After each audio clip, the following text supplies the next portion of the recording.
So, of course, we're on the topic of networking, right? Let me show my face more. Good. That's my face. I don't know why I do that. But on the topic of networking, there's this Indian man online, and his name, I hope I don't mispronounce it, it's Kawaja Saud Masood. Advised SV startups on investor relations and corporate finance matters for 4 years. Oh, sorry, this answer was typed 4 years ago. And so, let me just read it, right? I'll stop at some points and expand a bit on them before I move on. So, the question posed is, what are some great networking tips for a young person? And we need this. We need this because when we start working fresh, I have, I am doing my service. I'm serving my country, and I've noticed about myself that I'm reserved by nature. That's the kind of person I am. So I look around, and my peers are bonding, so to speak, with their supervisors, with those in charge, those who have been, in the industry or the company for extended periods of time. They are conversing freely, cracking jokes, but I'm still finding it hard to even, be myself around my supervisor. I'm strictly professional and very quiet. And even I know it's not a good thing. That doesn't mean, you and your supervisor, your boss, or your workmate should be the best of friends. No, but there should be a level of familiarity between you two, right? There should be that kind of good interpersonal communication, right? And if it's not there, I feel it's a problem. And that's when networking comes in. Because imagine, an opening pops up, right? And they want the CVs of some young people to absorb them permanently at that institution or that company, right?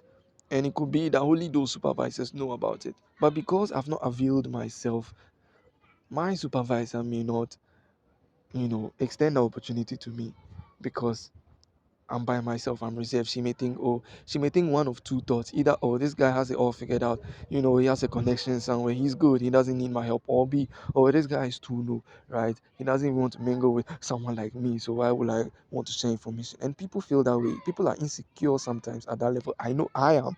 And so I'm generalizing it to say people because I know people are insecure. And it's nothing to be ashamed of, right? And so we need to, well, I'm speaking to myself by using the word we. So let me be more personal. I need to be more open, initiate more conversations, get closer, but not too close. So if an opportunity like that were to present itself, she will not find it difficult to come to me and like, yo, Charlie, or he will not find it difficult to approach me like, Charlie, did you hear? Say, oh, yeah, why? What's up? Something happened. Say, oh, I thought you have heard. They want CVs of some young people. They want to absorb them in so and so field. So you have to look sharp if you are interested.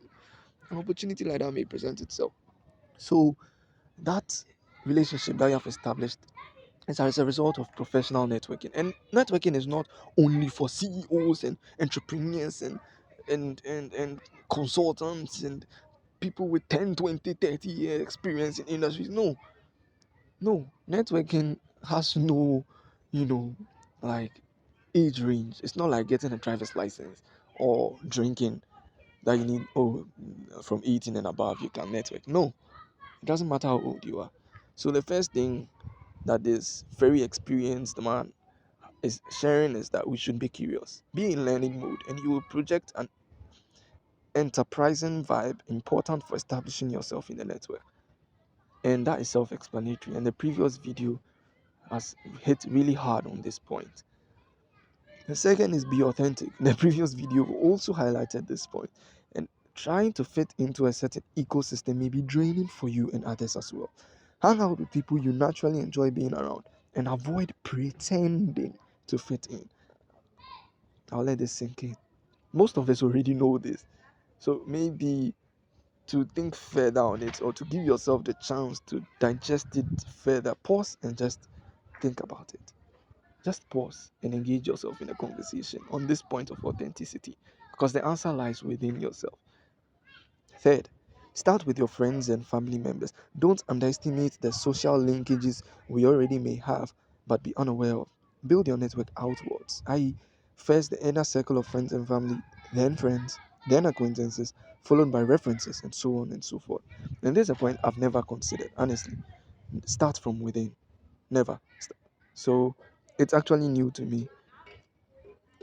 The fourth is don't push for deals. People trying too hard to gain business cards and win business come across as too salesy. Not a good long term strategy, in my view. So, yeah, you may be looking for a job seriously, but present yourself as someone who is already employed, right? That's it. It sounds crazy, I know, but I think boys have a similar theory when it comes to the dating. Yeah, and it is don't. There's a word. Don't be a simp. Yeah, in the business sense too, I'm sure there are simps. People who are willing to do anything for the job. Instead of coming out as, a desirable employee or a valuable person, maybe that's how you may be thinking, you are projecting yourself. You come out as someone who is too needy, someone who can easily be, well, used and disposed of because you want it badly. You give them all the power in that case, right? But if you want it badly, it may not make sense, but you shouldn't act like you want it. And this is coming from a very young man, right? Who may not have wanted it as badly as you do now. So I'll understand if you're like, this guy there, you don't understand. This is a small boy. You are right, I am a small boy. But the experience of so many people can't be wrong. It can't be wrong. Because I've heard this thing said by a lot of older people and I've read it and it can't be wrong. I mean, well, who knows? But I believe that you shouldn't be too needy. We shouldn't be too needy. I shouldn't be too needy. Right. So it's a good point to take home.